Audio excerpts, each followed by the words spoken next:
이 시간 우리 두 손을 들고 함께 기도했으면 좋겠습니다. 주의 이름을 찬양합니다. 주의 이름을 높여드립니다. 주님 홀로 영광을 받아 주옵소서. 능력과 존귀와 지혜와 부와 영광을 받아 주시옵소서. 주님, 이 시간 우리 가운데 자정하여 주시고 주 이름의 권세로 하나님의 백성들에게 위임하여 주사 이 세상에서 담대하게 영적 전쟁에 승리하는 사람들 되게 하여 주시옵소서. 주여 한번 외치고 통성으로 기도하겠습니다. 주여, 오 주님 감사합니다. 하나님의 백성들이 하나님 존전 앞에 나아갑니다. 주의 음성을 사모합니다.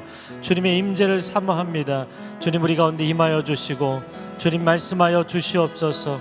말씀의 능력, 진리의 능력, 생명의 능력에 의지하여 살아가게 하여 주시옵소서. 세상 권세와 세상 자랑을 의지하여 사는 것이 아니라 오직 주님을 의지하여 살게 하여 주시옵소서. 주께서 부어주시는 위로부터의 능력과 위로부터의 기름 부으심으로 살게 하여 주시옵소서. 세상 나라를 두려워하지 않게 하여 주시고 어둠의 권세를 두려워하지 않게 하여 주시고 하나님 영적 전쟁에서 담대히 나아가며 승리하는 백성들 될 수 있도록 주님으로도 하나님의 백성들을 지켜주시고 인도하여 주시옵소서. 존귀하신 주님의 이름을 높여드리고 찬양합니다. 우리 가운데 승리의 이름, 생명의 이름, 치유의 이름 되시는 주의 이름을 높여드립니다. 주님, 주 예수 그리스도의 이름을 선포하며 나아갈 때 모든 어둠의 권세들이 떠나가는 줄로 믿습니다. 하나님의 자녀들에게 승리를 주시는 줄로 믿습니다. 하나님, 영적 전쟁은 끊임없이 이 땅 가운데 일어나고 있지만 하나님의 백성들 두려워하지 않고 강하고 담대하여서 승리하도록 주님 오늘도 하나님의 사람들과 함께하여 주옵소서. 그렇게 인도하실 주께 감사를 드리며 예수 그리스도의 이름으로 기도합니다. 아멘. 우리 예배를 받으시는 주님께 감사와 영광의 박수 올려드리겠습니다. 할렐루야. 네, 오늘 우리에게 주시는 말씀 함께 읽겠습니다. 요한계시록 12장 1절에서 17절의 말씀, 저 여러분이 한 절씩 읽겠습니다. 하늘에 큰 표징이 나타났습니다. 한 여자가 태양을 입고 있고 두 발 아래에는 달이 있고 머리에는 12별의 면류관을 쓰고 있었습니다. 여자가 아이를 임신하고 해산할 때가 돼 진통과 괴로움으로 울부짖었습니다. 그때 또 다른 표징이 하늘에 나타났습니다. 7머리와 10뿔을 가진 큰 붉은 용이 나타났는데 그 머리에는 7면류관을 쓰고 있습니다. 용은 꼬리로 하늘에서 별들의 3분의 1을 끌어다가 땅으로 내던졌습니다. 용은 막 해산하려고 하는 여자 앞에 섰는데 이것은 그녀가 아이를 낳을 때 삼키기 위한 것이었습니다. 여자가 아들을 낳았는데 그 사내 아이는 장차 쇠지팡이로 만국을 다스릴 뿐입니다. 그때 그녀의 아이는 하나님 보좌 앞으로 들려 올라갔습니다. 거기서 그녀는 하나님께로부터 예비된 장소를 얻었습니다. 이는 거기서 사람들이 그녀를 1260일 동안 돌보기 위한 것이었습니다. 그때 하늘에는 전쟁이 일어났습니다. 미가엘과 그의 천사들이 용과 대적해 싸우고 용도 이에 맞서 자기의 사자들과 함께 싸웠으나 용이 이기지 못했으므로 그들은 하늘에서 더 이상 있을 곳을 찾지 못했습니다. 큰 용 옛뱀 곧 마귀와 사탄이라고도 하느니 온 세상을 현혹시키는 이가 쫓겨났습니다. 그의 사자들도 그와 함께 쫓겨났습니다. 그때 나는 하늘에서 큰 음성이 이렇게 말씀하시는 것을 들었습니다.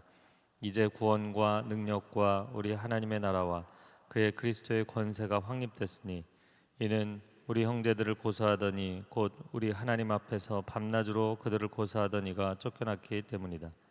그들은 어린 양의 피와 그들이 증언하는 말씀으로 인해 그를 이겼고 죽기까지 자기 목숨을 아끼지 않았다. 그러므로 하늘과 그 안에 거하는 사람들아 즐거워하라. 그러나 땅과 바다에 재앙이 있을 것이니 이는 마귀가 자기의 때가 얼마 남지 않은 줄 알고 분을 품고 너희에게 내려갔기 때문이다. 용은 자기가 땅으로 쫓겨난 것을 알고 사내 아이를 낳은 여자를 쫓아갔습니다. 그때 그녀에게 큰 독수리의 두 날개가 주어졌습니다. 그래서 그녀는 광야 곧 그녀의 거처로 날아가 거기서 뱀의 낯을 피해 한 때와 두 때와 반 때 동안 부양을 받았습니다. 뱀이 자기 입에서 여자의 등 뒤에 물을 강같이 토해내어 그 물로 그녀를 휩쓸어 버리려고 했습니다. 그러나 땅이 여자를 도와 그 입을 벌려 용이 그 입에서 토해낸 강물을 삼켰습니다. 17절 같이 읽겠습니다. 그러자 용이 여자에게 분노를 품고 여자의 후손에 남은 사람들 곧 하나님의 계명을 지키고 예수의 증거를 붙잡고 있는 사람들과 더불어 전쟁을 하려고 떠나가 바닷가 모래 위에 섰습니다. 아멘. 오늘 하루도 진리의 말씀으로 진리의 영으로 충만한 하루가 되시기를 주님의 이름으로 축복합니다. 계시록이 전체 22장 가운데 12장에 지금 진입을 했습니다. 정확하게 이제 절반이 지난 것인데요. 1장부터 11장이 지상 물론 영적인 내용들을 담고 있지만 지상에서 전개되는 내용이라면 이 12장부터 22장까지는 천상에서 전개되는 내용이라고 볼 수가 있습니다. 지상 교회가 겪을 고난에 대해서 집중적으로 다루고 있다면 12장부터는 그 천상의 영적 전쟁과 또 하나님의 승리에 대해서 보여줍니다. 그래서 현상적으로 드러나는 것과 그 배후에 있는 영적인 세계 이 두 가지를 나눠주는 중요한 분기점이 되는 것이 12장입니다. 물론 11장, 12장 계속해서 하나님의 교회가 겪는 영적인 전쟁과 또 고난에 대해서 이야기를 하고 있지만 이제 그 영적인 상황이 어떻게 영계에서의 상황이 어떻게 전개되는지를 보여주고 또 하나님의 승리를 보여주고 있습니다. 계시록 12장은 오늘 우리가 읽은 것처럼 해산하는 여자와 큰 붉은 용의 환상의 내용입니다. 자, 1절 말씀을 같이 읽어볼까요? 시작. 하늘에 큰 표징이 나타났습니다. 한 여자가 태양을 입고 있고 두 발 아래에는 달이 있고 머리에는 12별의 면류관을 쓰고 있었습니다. 태양을 입고 발 아래 달이 있고 머리에는 12별의 면류관을 쓰고 있다. 그 짐승을 보면 그 7머리, 10개의 뿔, 10개의 관 이런 표현들이 나오죠. 그런데 이 여자는 12개의 별의 면류관을 쓰고 있습니다. 이 여인이 누구인가? 태양과 달까지 등장을 하고 빛나는 영광 가운데 있고 12라는 숫자는 하나님의 백성의 완전수이죠. 그래서 12지파, 12사도를 이중적으로 의미하는 한 여인입니다. 그래서 크게는 두 가지, 자세히 보면 세 가지라고 이야기할 수 있겠는데 1차적으로는 예수의 모친 마리아를 이야기하는, 상징하는 것이고 2차적으로는 메시아를 대망해온 참 이스라엘이자 또 신약시대로 놓고 이야기를 하자면 예수 그리스도를 믿고 하나님의 자녀들이 된 그리스도의 교회를 이야기하는 것입니다. 그래서 이 교회, 그러면 왜 교회를 아이의 어머니로 표현을 했는가? 이 구약과 신약을 연결된 개념으로 사실 요한은 그 중간에 서 있는 것이잖아요. 구약적인 그 유대주의적 관점과 신약의 기독교적 관점의 중간 지점에 서 있기 때문에 예수 그리스도께서 아브라함의 후손으로 다윗의 자손으로 오신 것이죠. 그러니까 사실은 메시아를 대망하고 하나님을 경외하는 참 이스라엘의 관점에서 보면 어머니 역할을 한 것이고, 그러나 또 그 이후에 신약적으로 예수 그리스도를 믿고 하나님의 자녀가 된 성도들이 모여 있는 교회, 이 교회는 오늘 본문의 뒷부분에 나오는 여자와 그 여자의 후손들이라는 후손들의 여자의 후손의 남은 자들이라는 표현에서 또 보는 것처럼 교회를 의미하는 것입니다. 그래서 상징이 예언이 짧은 미래와 먼 미래를 동시에 예언하는 이중적인 성향을 가지는 경우가 많고 또 상징적인 표현도 두 가지, 세 가지를 중첩적으로 의미하는 경우들이 많이 있습니다. 자, 2절 말씀에 보면 여자가 아이를 임신하고 해산하는데 너무나 산고가 심했다. 그 산고로 인해 부르짖었다. 그래서 참 이스라엘 하나님의 나라를 갈망하고 메시아 언약을, 그 약속을 이루어지기를 대망했던, 그러나 그 메시아께서 오시기까지 그 이스라엘이 겪어야 했던 역사적인 진통이 있었죠. 그것을 이야기하는 것입니다. 그런데 3절에 보니까 또 다른 표징에 7머리와 10뿔을 가진 큰 붉은 용이 나타났다. 다니엘서 7장에 보면 네 개의 짐승을 보게 됩니다. 근데 그 네 마리의 짐승은 다니엘서 2장에 보았던 큰 신상의 네 부분하고도 같은 것이죠. 그래서 당대의 바벨론, 그 다음에 이어지는 바사, 헬라, 로마 제국을 의미하죠. 근데 7장 7절에 네 번째 짐승이 등장을 하는데 그 짐승하고 동일하게 10개의 뿔을 가지고 있습니다. 이 짐승은 국가 권력을 의미하는 것이죠. 굉장히 강력한 지상의 권력, 사탄적인 백그라운드를 가지고 있는 지상의 권력이죠. 로마 제국을 상징합니다. 자, 그런데 7개의 머리, 7개의 면류관, 7은 사실 완전수이잖아요. 근데 하나님의 완전수를 사실 모방을 하는 거죠. 10개의 뿔, 충만수입니다. 그래서 12개의 별의 면류관을 가지고 있는 이 여자하고는 또 다른 것이죠. 하나님의 백성의 완전수와는 다른 땅의 충만수로 되어 있는 10개의 뿔입니다. 자, 근데 4절에 보니까 그 용이 꼬리로 하늘에서 별들의 3분의 1을 끌어다가 땅으로 내던졌다. 사탄이 하나님께 반역해서 이 별은 천사, 촛대는 교회였잖아요. 그래서 천사들을 함께 끌어다가 3분의 1을 같이 타락하게 만든 것이죠. 타락 천사들이 된 것입니다. 그런데 그들이 집중적으로 타겟을 삼는 게 무엇인가? 자, 4절에 보면 막 해산하려고 하는 여자 앞에 서서 아이를 삼키려고 하는 것. 여러분, 사단이 사람들을 타겟으로 한다고 생각하는데 그것은 1차적인 것입니다. 궁극적으로는 누구를 타겟으로 하나요? 존귀하신 하나님, 전능하신 하나님의 보좌를 찬탈하려고 하는 것이기 때문에 하나님께서 이 모든 일들을 그분의 선하신 계획 가운데 완성하시고자 하는 삼위의 한 분이신 성자 그리스도를 공격하는 것이 사단의 목표예요. 왜냐하면 하나님의 형상들을 공격하여서 하나님을 모욕하려고 하는 것이거든요. 하나님의 영광에 스크래치를 내려는 것이거든요. 근데 그것에 가장, 글쎄요, 이건 뭐 사단의 입장에서 표현해 주면 안 되는데 뭐 그의 입장에서 가장 좋은 길은 하나님께서 하나님의 형상들, 하나님의 자녀들을 회복하시고 구원하시기 위해서 아들까지 내어주신 거잖아요. 근데 그 계획을 망가뜨리는 것, 이게 사탄이 가장 원하는 일이죠.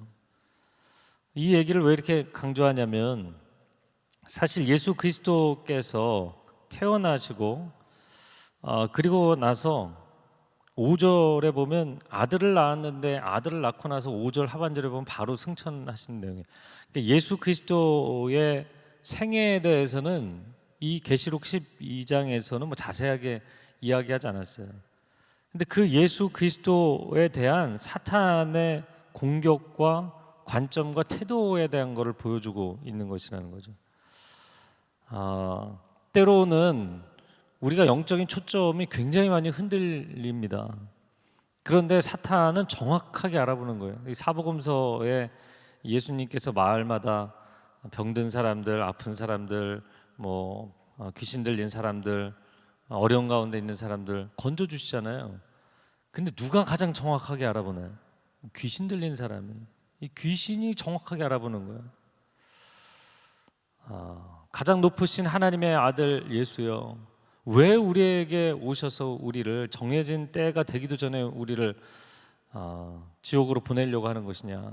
우리를 좀 가만 놔둬라. 여러분, 사실 그 앞에 굴복하지 않아서 그렇지 가장 정확하게 알아보는 것이거든요. 사단이 거짓의 영이고 졸개들도 다 거짓말을 하는데 요한복음 8장 44절에 보면 사탄은 거짓의 아비다, 처음부터 끝까지 거짓말장이다 이야기하잖아요. 근데 그 사탄이 거짓말할 수 없는 유일한 것은 하나님의 아들 예수 그리스도에 대한 고백입니다. 그럼 자기가 숨길 수가 없기 때문에 그냥 드러나는 것이죠. 통치자, 온 우주의 통치자 앞에 자신이 드러나는 것이죠. 여러분, 어떻게 보면 영적인 어둠의 세력들도 가장 정확하게 알아보는데 우리는 누가 주인공인지를 놓치는 경우가 너무나 많다는 거예요. 그 지난주 수요일에 성경 통독이 다 끝났어요. 그 진도가 다 끝났는데 이제 질문하신 내용들을 이제 답변서를 쓰다가 이제 어제 밤 늦게까지 썼습니다. 이제 다 마무리를 했는데 그 대부분의 질문들이 그거예요. 이 환란을 믿는 사람들도 당해야 되는 것인가요? 이 환란도 믿는 사람이 당해야 되는 것인가요? 그러니까 계시록을 보면 하여튼간에 환란에서 또 다른 환란, 또 재난, 고난 막 계속 시리즈로 나오니까 뭐 정신을 못 차리는 거예요. 그럼 내가 이런 고난을 당해야 되나? 앞으로 마지막 7년 대환란이 있다는데 이걸 내가 어떻게 해야 되나? 또 제가 이렇게 얘기하면 또 오늘 굉장히 많이 물어보실 것 같아요. 그런데 제가 뭐 두 가지로 답변한 것인데 중요하게 첫 번째는 이미 예수 그리스도께서 오시고 승천하신 이후로 환란의 때는 계속되고 있는 것입니다. 하나님을 믿는 사람들이 끊임없이 고난과 박해와 어려움을 당하고 있는 것입니다. 내가 앞으로 그런 기간에 들어갈까 봐 두려워할 문제가 아닙니다. 그리고 두 번째는 초점을 놓치지 마십시오. 표대를 향해 위로부터 주께서 내게 주신 부르심의 상을 향하여 쫓아 나아가노라. 오직 예수, 오직 예수. 여러분, 예수 그리스도에 대한 영적인 초점을 잃지 않으시기를 바랍니다. 예수님 붙잡고 나아가면 어떠한 상황 가운데서도 승리케 하시는 줄로 믿습니다. 오늘 우리가 찬양했잖아요. 예수 그리스도의 이름에 능력이 있고 예수 그리스도의 이름에 승리가 있는 거예요. 내가 이 환난을 감당할 수 있을까? 이거를 고민하실 문제가 아닌 거예요. 여러분, 어떠한 삶의 상황이 주어져도 예수 그리스도 안에 거하고 예수 그리스도의 이름을 의지하는 백성들에게 하나님께서 영적인 승리를 주실 줄로 믿습니다. 이거를 선포하시라는 게 계시록 말씀이거든요. 계시록에 어떻게 보면 영적인 상징과 비유들의 미로 안에서 길을 놓치시면 안 돼요. 그래서 보면서 뭐 정확하게 하여튼 이 예수 그리스도 하나님의 아들이 태어나고 활동하고 역사하면 우리는 완전히 망한다. 그러니까 그 아이를 삼키려고 처음부터 첫 시작부터 공격을 집중했던 것이죠. 자, 그런데 5절 말씀을 같이 읽어볼까요? 시작. 여자가 아들을 낳았는데 그 사내 아이는 장차 쇠지팡이로 만국을 다스릴 뿐입니다. 그때 그녀의 아이는 하나님 보좌 앞으로 들려 올라갔습니다. 시편 2편 9절의 말씀이죠. 어찌하여 열왕이 열국이 헛된 일을 경영하느냐. 그러면서 2장 9절 말씀에 이 표현이 나오죠. 쇠지팡이로 열국을 부수고 다스리실 분이시다. 장차 오실 메시아에 대한 메시아 시편, 대표적인 메시아 시편이죠. 그 메시아 예수 그리스도이시다라는 거예요. 근데 그분이 그녀의 아이 예수 그리스도는 하나님의 보좌 앞으로 들려 올라갔습니다. 승천하신 것까지 그냥 한 절에 굉장히 빠른 속도로 정리를 했습니다. 6절 말씀에 여자는 광야로 도망쳤다. 예비된 장소를 얻어서 1260일 동안 돌봄을 받았다. 네. 그래서 아까 이미 말씀드린 것처럼 이 여자는 하나님의 백성, 신약적으로는 교회를 의미하는 것이기 때문에 광야 예비된 장소로 도망가는 것, 이 광야로 가는 것은 출애굽의 모티브이잖아요. 그래서 하나님의 백성을 하나님께서 보호하시는 거죠. 여러분, 광야가 고난의 장소인가요? 보호의 장소인가요? 할렐루야. 둘 다잖아요. 둘 다죠. 고난의 장소이지만 특별한 하나님의 보호하심과 도우심과 인도하심을 경험하는 장소잖아요. 만나와 메추라기, 불기둥과 구름기둥으로 지켜 보호하시는, 신발이 닳지 않도록, 옷이 헤어지지 않도록 지켜 보호하시는 장소이잖아요. 여러분, 고난의 때 더 깊은 하나님의 은혜를 체험하게 될 줄로 믿습니다. 그래서 사실은 풍랑이 일면 내 인생의 본질이 무엇인지가 드러나는 거죠. 풍랑이는 바다에서 유라굴로 광풍 가운데 곡물 운반선이지만 곡물 다 버렸잖아요. 사람을 살려야 되니까 결국에 비본질적인 거 다 버렸죠. 여러분, 고난이 올 때 나는 하나님 이해 못하겠다 그러고 하나님을 등지고 가버린 사람은 본인의 인생의 센터의 본질에 하나님이 계시지 않았던 거예요. 고난의 상황에 내가 다 잃어도 오직 하나님 붙잡고 이 고난을 통과하겠습니다. 여러분, 그 사람이 결국에는 승자가 될 줄로 믿습니다. 그래서 이 사단의 공격에 대해서 교회가, 성도들이 하나님이 예비하신 광야로 간다. 그러면 뭐 또 다른 고난의 장소 아닌가? 근데 애굽을 나와서 광야를 지나 하나님의 놀라운 보호하심과 인도하심을 체험하는 것이죠. 그리고 하나님이 이끄시는 목적지로 가는 것입니다. 7절에 그때 하늘에는 전쟁이 일어났다. 미가엘과 그의 천사들이 용과 대적해 싸우는데 용도 자기 졸개들과 함께 싸우는 거예요. 여기 뭐 자기의 사자들이라고 표현했지만 이 앙겔로스라는 헬라어 단어, 이것도 뭐 천사들이라는 표현입니다. 결국엔 미가엘과 그의 천사들, 용과 그의 천사들, 타락 천사들의 천상에서의 전쟁이 일어났다.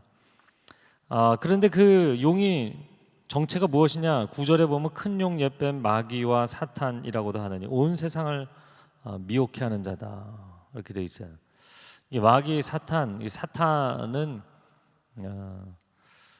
대적자다, 하나님을 대적하는 자다, 하나님의 원수인 거죠. 그리고 마귀, 영어로는 데빌이라고 하는데 디아볼로스, 이 마귀라는 뜻은 참소자라는 뜻이죠. 이 큰 용, 옛뱀, 거기 9절에 큰 용, 옛뱀, 마귀, 사탄, 세상을 현혹하는 자, 거기 밑줄을 그어보세요. 큰 용으로 계시록에는 등장하는데 창세기 처음에는 뭐로 등장을 했죠? 뱀으로 등장하잖아요. 그래서 뒷부분에 뱀이라고 했다가 용이라고 했다가 이게 뱀이라는 건지 용이라는 건지 그렇게 돼 있죠. 토미 테니가 쓴 하나님의 관점이라는 책의 마지막 챕터에서 그 얘기를 한다고요. 그래서 원래는 도마뱀인데 도마뱀에 불과한데, 그리고 나서 다리가 있었는데 다리가 있는 나중에는 떨어져 나가게 된 것이죠. 배로 기어다니게 될 것이다. 그런데 계시록에는 너무 자기 자신을 많이 부풀린 거예요. 여러분, 사단의 특징은 과시욕이에요. 상대를 압도하기 위해서 거짓으로 자기 자신을 부풀리는 거죠. 그런데 만군의 주 하나님, 그 하나님께서 이 땅 가운데, 우리 가운데 임하실 때는 우리 눈높이에 맞춰 주신다고요. 그러니까 보좌에 앉으신 예수 그리스도께서 어린 양으로 등장하시잖아요. 근데 계시록의 환상을 보면 그분이 얼마나 영광스럽고 놀라운 분인지가 나타나게 되죠. 그래서 하나님은 겸비하시고 사단은 자기를 과시하고 부풀리는 것입니다. 그런데 그들이 8절 말씀 같이 읽어볼까요? 8절 시작. 용이 이기지 못했으므로 그들은 하늘에서 더 이상 있을 곳을 찾지 못했습니다. 성경의 표현에 보면 에베소서 2장 2절 말씀에 불순종의 영을 따르던 자들이라는 표현과 더불어서 공중권세 잡은 자라는 표현이 나옵니다.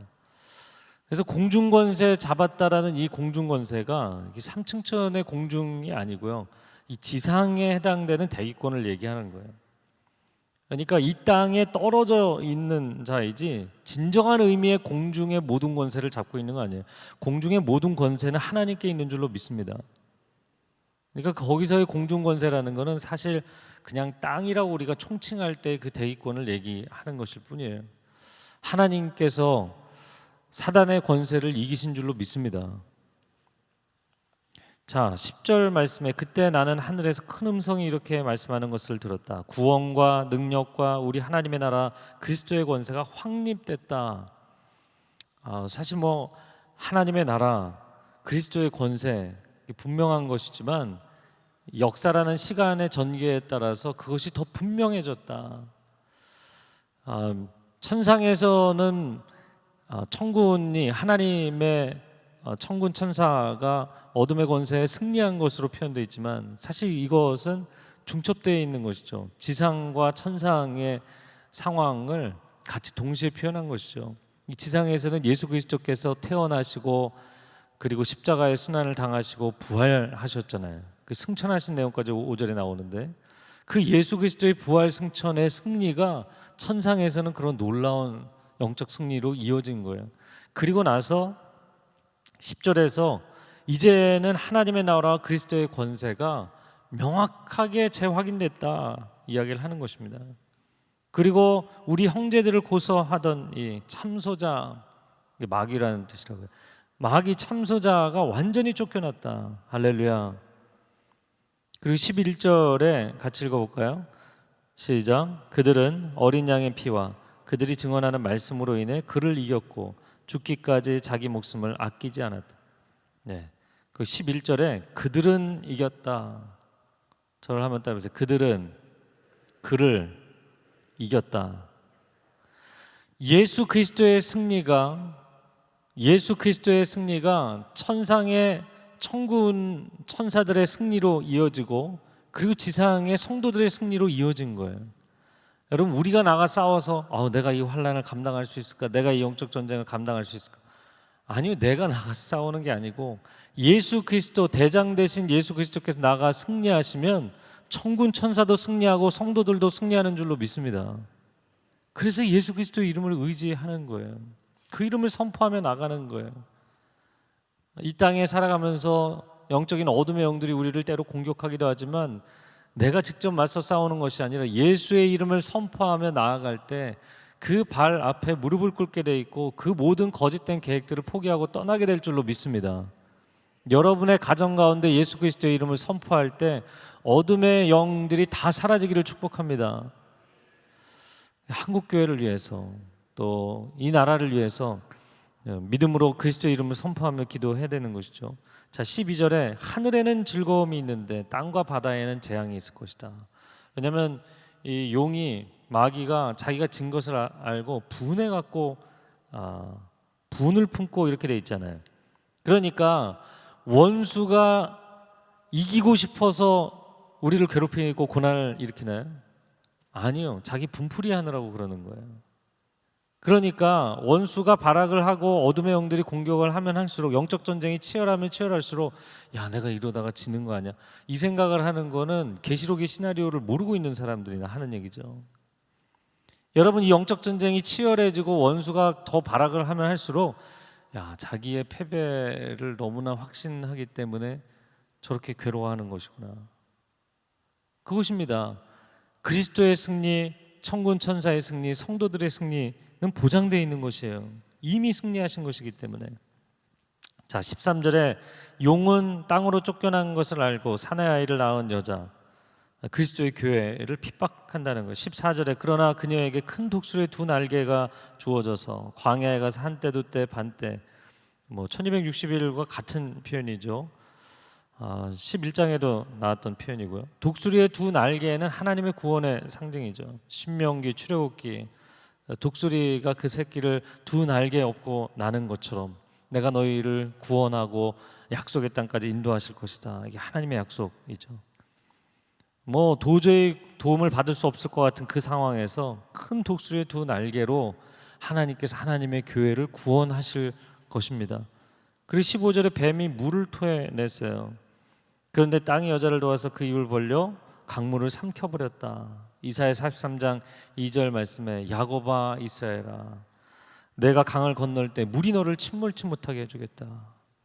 불꽃 가운데도 불꽃이 너를 사르지 못하게 해주겠다. 물 가운데도 불 가운데도 보호하시는 하나님. 마지막 17절에 그러자 용이 여자에게 분노를 품고 여자의 후손에 남은 사람들, 하나님의 계명을 지키고 예수의 증거를 붙잡고 있는 사람들과 더불어 전쟁을 하려고 떠나가 바닷가 모래 위에 섰습니다. 그래서 등치만 큰 용으로 등장하지 치사한 거예요. 하나님하고 싸워서 이길 자신이 없거든요. 천군과 싸워서 이길 자신이 없고 그리스도와 싸워서 이길 자신이 없거든요. 그러니까 그 자식들 괴롭히는 거예요. 어린 자녀들 괴롭히는 거예요. 정말 치사하고 치졸한 것이죠. 그러나 하나님께서는 하나님의 어린 자녀들에게 그분의 권세, 그분의 이름의 능력을 위임해 주셔서 승리케 하신다는 거예요. 할렐루야. 그래서 계시록에 많은 환난의 내용들이 나오지만 오직 예수 그리스도를 주목하며 영적인 집중력을 가지고 승리하며 살아가시길 바랍니다. 이 시간 함께 통성으로 기도하겠는데, 기도할 때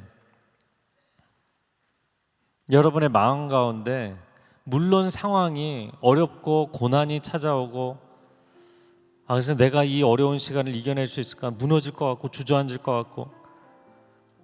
여러분, 영적인 어려움과 공격 가운데서 그 상황 자체를 바라보거나 그 사람 자체를 바라보지 마시고, 아니면 내가 감당할 수 있을까? 연약한 나 자신을 바라보지 마시고 오직 예수 그리스도 한 분을 주목하며 바라보시기를 바랍니다. 오직 승리의 이름, 생명의 이름, 능력의 이름 예수 그리스도, 그 이름을 붙잡고 이 고난의 시간을 통과하게 하여 주시옵소서. 두 손을 들고 주여 삼창으로 기도하겠습니다. 주여, 주여, 주여. 오, 주 예수 그리스도의 이름을 믿음으로 선포하며 나아가는 사람들마다 영적 승리자가 되게 하실 줄로 믿습니다. 이미 승리하신 그리스도의 승리를, 천상에서도 그 승리를 체험하고 지상에서도 그 승리를 체험하게 될 것입니다. 천군 천사들이 승리할 것이고 이 땅에서는 하나님의 백성들이 승리할 것입니다. 너 어둠의 권세, 너 사단은 너의 모든 세력들, 너의 모든 거짓된 계획들을 가지고 무적행으로 떠나가게 될지어다. 하나님의 계획하신 심판은 반드시 이루어질 것이고 하나님의 자녀들은 반드시 승리하게 될 것입니다. 하나님, 환난과 고난과 인생의 어려움 때문에 두려워하지 않게 하여 주시고 주저앉지 않게 하여 주시고 절망하거나 낙심하거나 포기하지 않게 하여 주시옵소서. 우리가 포기할 문제가 아닙니다. 사탄이 이미 자포자기하여서 분을 내고 있는 것뿐입니다. 하나님의 백성들은 반드시 승리할 것입니다. 하나님의 백성들은 반드시 승리를 선포할 것입니다. 하나님, 역사의 마지막 하나님의 승리의 계획을 확신하고 나아가는 사람들마다 강하고 담대하게 하여 주옵소서. 믿음의 용기를 허락하여 주시옵소서. 아멘, 아멘, 아멘. 이 시간 한 번 더 기도할 때 한국교회를 위해서 기도하기를 원합니다. 오늘 등장하는 그리스도를 품고 있는, 사실 그 그리스도를 증거하고 그리스도의 생명만을 온전히 붙잡고 있는 이 여인, 연약해 보이지만 하나님께서 사랑하시는 교회를 의미합니다. 근데 오늘날 교회가 오직 예수 그리스도 한 번 붙잡지 못하고 복음을 온전히 붙잡지 못하고 나아갈 때 수많은 이단과 사이비들이 득세하고 세속적인 사상들이 성도들의 영혼을 유린하고 있습니다. 우리 자녀들 다음 세대를 유린하고 있습니다. 과학만능 시대, 인본주의 시대에 우리 자녀들이 다 그 사상의 노름에 속아 넘어가고 있습니다. 오 하나님, 이 시대 가운데 한국교회가 다시 깨어 일어나게 하여 주시옵소서. 오직 예수 그리스도 한 분을 붙잡게 하여 주옵소서. 다른 자랑은 아무 소용이 없습니다. 예수 그리스도 그 이름의 권세를 붙잡고 나아갈 때 천국문 앞에까지 서게 하실 줄로 믿습니다. 오직 예수, 오직 예수, 오직 예수. 한국교회가 예수 그리스도 한 분을 회복하게 하여 주시옵소서. 주님 붙잡게 하여 주시옵소서. 목회자들로부터 모든 성도들에 이르기까지 예수 그리스도 한 분만을 붙잡게 하여 주옵소서. 두 손을 들고 주여 삼창을 기도하고 중보하고 개인 기도하겠습니다. 주여, 주여, 주여. 오 주님, 이 시대의 교회들을 주님 긍휼히 여겨 주시옵소서. 하나님, 교회를 위로하시고 붙잡으시고 고난의 상황 가운데서도 지켜 보호하신다고 말씀하지 않으셨습니까? 광야는 고난의 공간일 뿐만 아니라 하나님의 특별한 위로와 도우심과 보호하심과 인도하심의 공간인 줄로 믿습니다. 오 하나님, 하나님의 교회를 붙잡아 주시옵소서. 교회가 결코 망하지 아니할 것은 하나님의 구원의 계획, 구원의 역사를 온전히 완성할 하나님의 대리인으로, 대행자로 하나님께서 선택하셨기 때문입니다. 연약해 보일지라도 음부의 권세가 이기지 못할 것입니다. 사단의 권세가 이기지 못할 것입니다. 한국교회여 깨어 일어날지어다. 목회자들이여 깨어 일어날지어다. 장로들이여, 권사들이여, 집사들이여 깨어 일어날지어다. 우리 자녀 세대여 깨어 일어날지어다.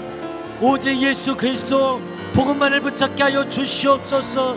하나님, 수많은 고난이 있고 어려움이 있고 영적 공격이 있고 사상의 공격이 있고 정치, 경제, 사회적인 고난과 환난들이 있을지라도 오직 예수 한 분을 붙잡고 나아가게 하여 주옵소서.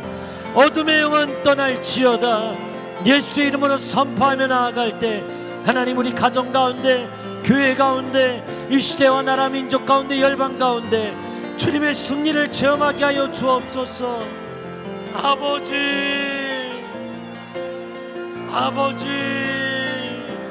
부르짖어 기도하는 하나님의 백성들을 붙잡아 주옵소서.